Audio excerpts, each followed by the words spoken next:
আমি বিধানসভাতেও বলেছি যে এই বিষয়ে অস্বীকার করার কোনো উপায় নেই এবং ফরেস্ট দপ্তরের যে ফরেস্ট প্রোটেকশন ইউনিট এই ইউনিটটা অহরহ কাজ করছে, কিন্তু দ্যাট ইজ নট সাফিসিয়েন্ট।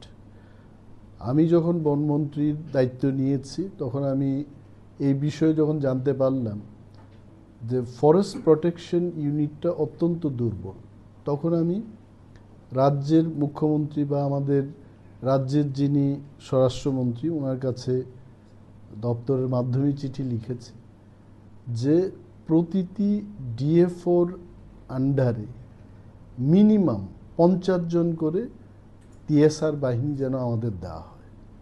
তাতে কি হবে, ফরেস্ট দপ্তরের forest guard, forester, ranger plus TSR বাহিনী যুগ্মভাবে ফরেস্ট প্রোটেকশন ইউনিটটা তৈরি করবে। যে বিষয়টা আমি বলেছি যে বন্দুকের একটা সম্মান আছে। কেন এটা বললাম, কাঞ্চনপুরে আজকে থেকে 2 মাস আগে একটা ঘটনা হলো যে এফপিইউ ইউনিট গিয়ে যারা বেআইনিভাবে কাঠ সংগ্রহ করছিল তাদের যখন সিজ করতে গেল, উল্টো তাদের যারা বেআইনিভাবে করছে তারা সেখান থেকে বাধ্য করেছে আমাদের ফরেস্ট দপ্তরের এফপিইউকে পালিয়ে আসার জন্য। কেন? আমি যখন তদন্ত করে দেখলাম যে আমাদের হাতে যা অস্ত্র ছিল 303 রাইফেল, এই রাইফেল আদৌ কি চলে কিনা তাও সন্দেহের। তখন আমি বললাম যে অন্তত 50টি AK-47 রাইফেল ক্রয় করার জন্য আমাদেরকে অনুমতি দেওয়া হয়। আমাদের কাছে টাকা আছে, এভরিথিং। এটা রাজ্যের স্বরাষ্ট্র দপ্তরকে টাকা দিতে হবে না, ফরেস্ট দপ্তরের টাকা দিয়ে আমরা কিনি।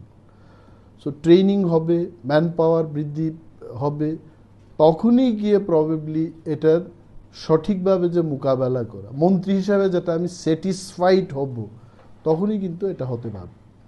এবং আরও বললাম একটা আইবি ইউনিট খোলা যায় কিনা, মিটিং হয়ে গেছে।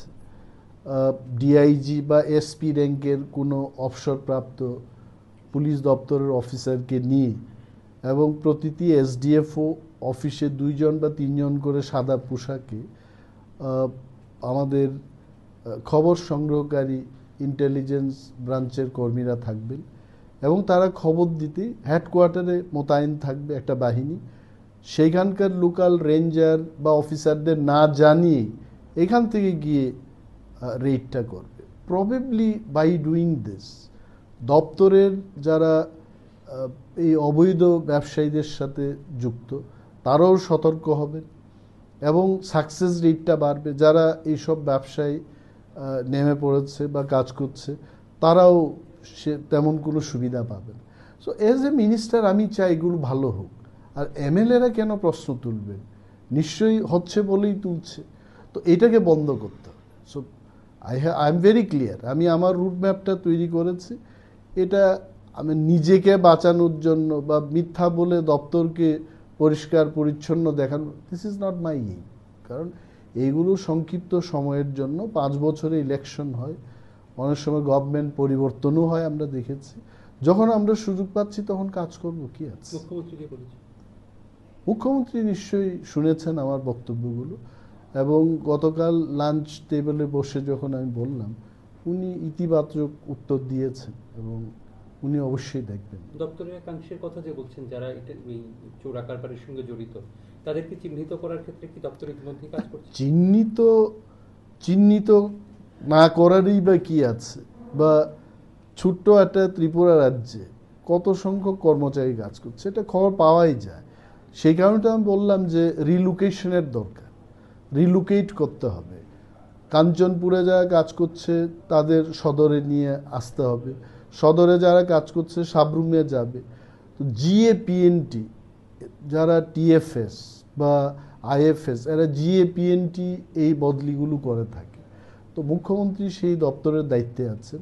তো আমি এখন আমার দপ্তর থেকে এজ এ মিনিস্টার কাকে কোথায় রিলোকেট করতে হবে এই প্রস্তাব আমি পাঠাবো এবং ডেফিনেটলি উনি যখন এটা অনুমোদন দেবেন, probably this also will help, এটা হেল্প করবে।